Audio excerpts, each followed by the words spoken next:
he's Tyson's manager, I know really well. And he was saying, like, I was watching interviews, he was saying, like, we've left no stone unturned, even down to in the swimming pool and the temperature of the water and everything. We've done everything we can for this. They did everything they can for this, and they came out second best. Right? So it makes you think, like, what can you do more this time to beat Usyk? And Usyk's very good at rematches. That's how Anthony Joshua. He's a good reader. Yeah, right. But in saying that, I believe if Tyson Fury did slight adjustments, he could win this fight. He ain't gonna win the fight excitingly. He's gonna win the fight technically boring. But I think Tyson Fury could win the fight. You know what I mean? I'm gonna keep on saying this until this gets to his camp. Make sure that What? you know what I mean. Take a seat. I'm gonna this segment here. I'm gonna send it to Spencer Brown and Woody, who also works in for Gold Star. I'm saying it because I really do believe that Tyson Fury could win the fight, but it would be boring. Do you think he needs to keep him on the outside and use his reach? He would have to do that. It would have to do that. But the thing about it is this: what Tyson Fury did so brilliantly in the third Deontay Wilder fight is when he feints, he double jabs, right?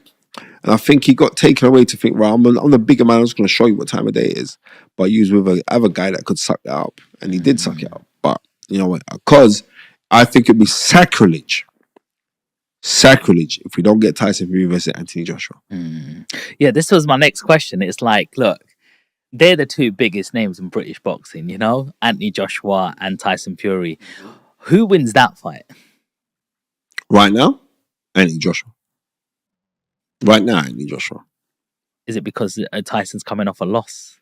Yeah.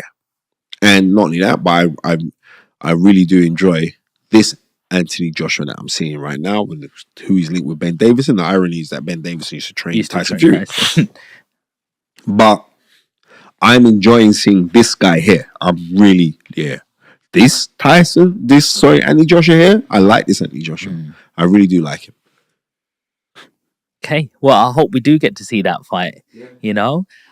Look, you've been absolutely amazing in terms of, you know, your analytics, in terms of the heavyweight boxing division. You're, you know, a renowned historian in the game.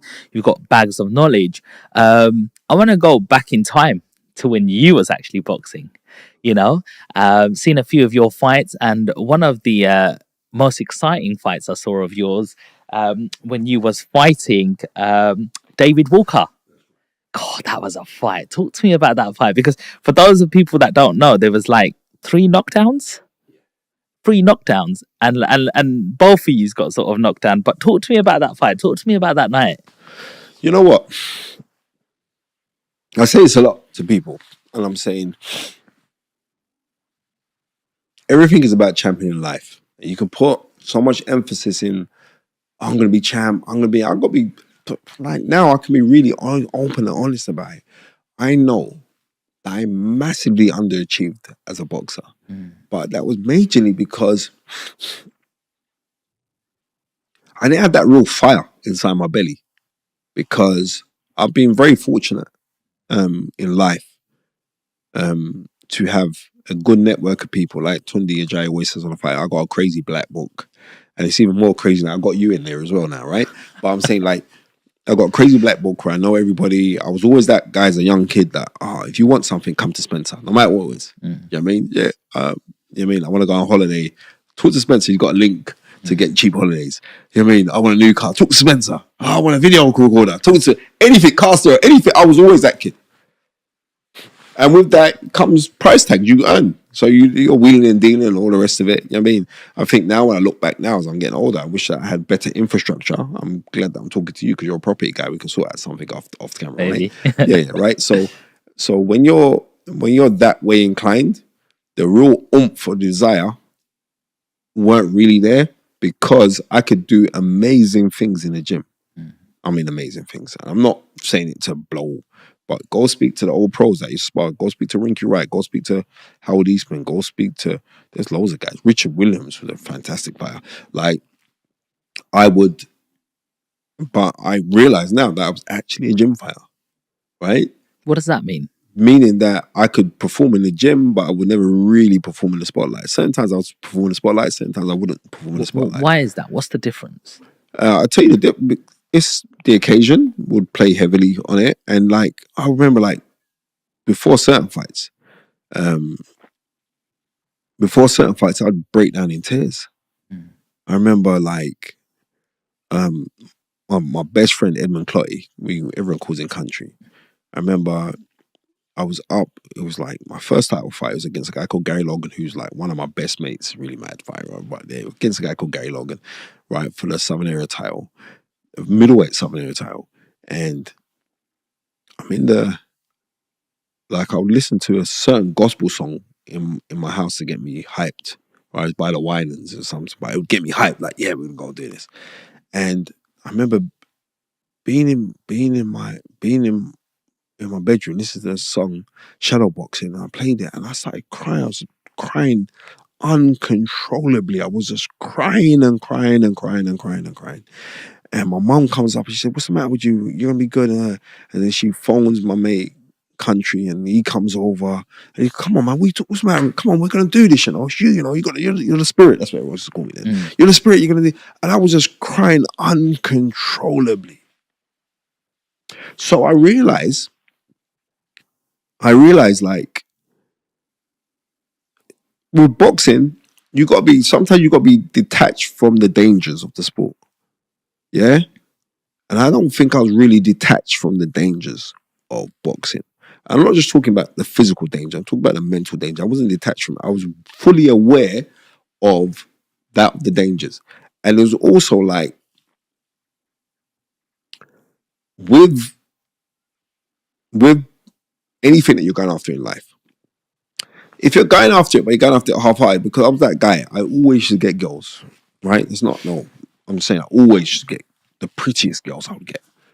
I mean, I always had flash cars. I always had those things. And it wasn't through the attributes of boxing, right? People thought it was from the attributes of boxing, but it actually wasn't from the attributes of boxing.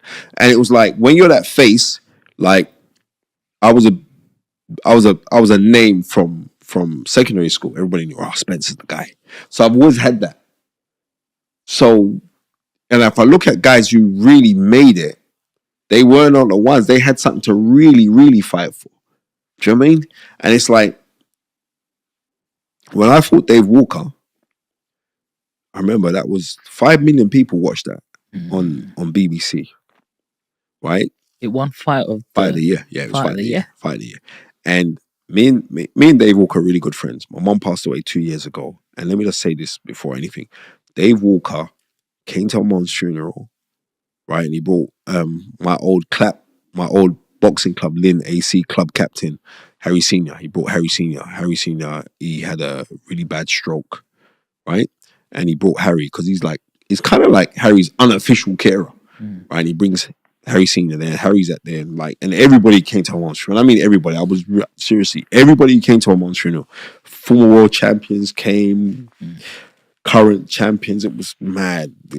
I mean, ex-footballers who were big stars. It was mad, the amount of people that came to my mom's funeral. But Dave Walker came to my mom's funeral. And this guy, when he came to my mom's funeral, he helped tidy up.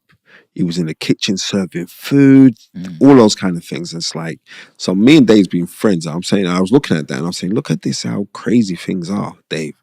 Because like 20 years prior to that, me and you were literally, and I mean literally trying to kill each other. You know? And, you know, man, Dave had his open battles, or which he's had his own demons that he's battled and all the rest of it. But on those things, it's like, that was such a good fight. I mean, we knocked him down in the first round. At the end of the first round, it was like if I was 20 seconds or 10 seconds earlier, he'd been knocked out. And he gets up and he's gone. And he's trained by Robert McCracken. Imagine we were talking about. He's trained by Robert McCracken, right? He comes out second round. He tries to stick it on me, and I catch him again. I hit him with a right uppercut, left hook, and he goes over from that again. And I think, right, you're done. Yeah, she jumped on the ropes, didn't you? Yeah. I thought, you're done now. You're done. And you know, even more so, like anybody tell you in boxing, like when you hit somebody, you can feel a little shock in your hand, a little shock, like a funny feeling, like a little electric shock in your hand. That's when, and he got up. Fair play to it, right? Then we're into round 3, And then end of the round, he knocks me down with an overhand right. Then I get up, right? And then he comes out and he throws out a barrage of punches. I remember the referee Lee Cook stopped the fight. And I was like, what, are you stupid? Yeah. Because I'm telling you, I'm going to be real with you. Because in my head, I'm saying, all right, I'm on the ropes, he's throwing shots at me. And I'm saying to him, because I used to do this in the gym. I was really impressed by you at that stage because you were slipping and sliding. He wasn't hitting you. He wasn't hitting you anything clean. You know what? I'm not complaining about that because that fight is part of history. And like, if I won that fight, I don't think people were talking about how it is. You know what I mean? Because it was that one of those ones.